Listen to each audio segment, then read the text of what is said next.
আসসালামু আলাইকুম বন্ধুরা, আশা করি সবাই ভালো আছেন। আজকে আমি আপনাদের সাথে যে ভিডিওটা শেয়ার করব সেইটা হচ্ছে রিয়াদ ন্যাশনাল মসজিদকে কেন্দ্র করে। এটা হচ্ছে এই দেশের ঐতিহাসিক জাতীয় মসজিদ এবং এটা সেই মসজিদ যেই মসজিদে মৃত্যুদণ্ডপ্রাপ্ত আসামিদেরকে করা হতো। চলুন শুরু করি।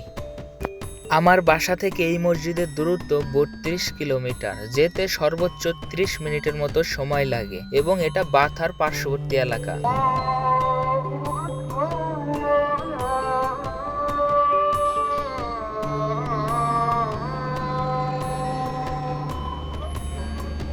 এখানে মেন সমস্যাটা হচ্ছে গাড়ির পার্কিং পাওয়া যায় না বা অনেক দূরে পার্কিং করতে হয়। তো আমি ঘুরছি, দেখি কোথায় পার্কিং পাওয়া যায় এবং যেখানে সেখানে পার্কিং করলে জরিমানা গুনতে হবে। এখানে সব নো পার্কিং।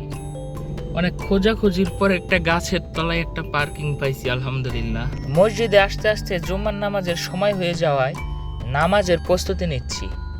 এই মসজিদটি এতটাই বিশাল যে এখানে অনায়াসে কয়েক হাজার মানুষ নামাজ আদায় করতে পারে। শুধু ভেতরেই নয়, বাহিরে রয়েছে বিশাল মাঠ যেখানে কিনা খুব সহজেই অনেক মানুষ জামায়াত হতে পারে। এটা হচ্ছে আল মাসমাক জাদুঘর। আরবদের পুরনো ঐতিহাসিক জিনিসপত্র এর মধ্যে রয়েছে।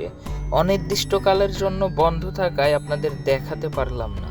এটাই হচ্ছে সেই কাঙ্ক্ষিত জায়গা, যে জায়গার কথা আমি ভিডিওর শুরুতে বলেছিলাম, যেখানে কিনা একটা সময় অপরাধীদের সর্বোচ্চ শাস্তি নিশ্চিত করা হতো।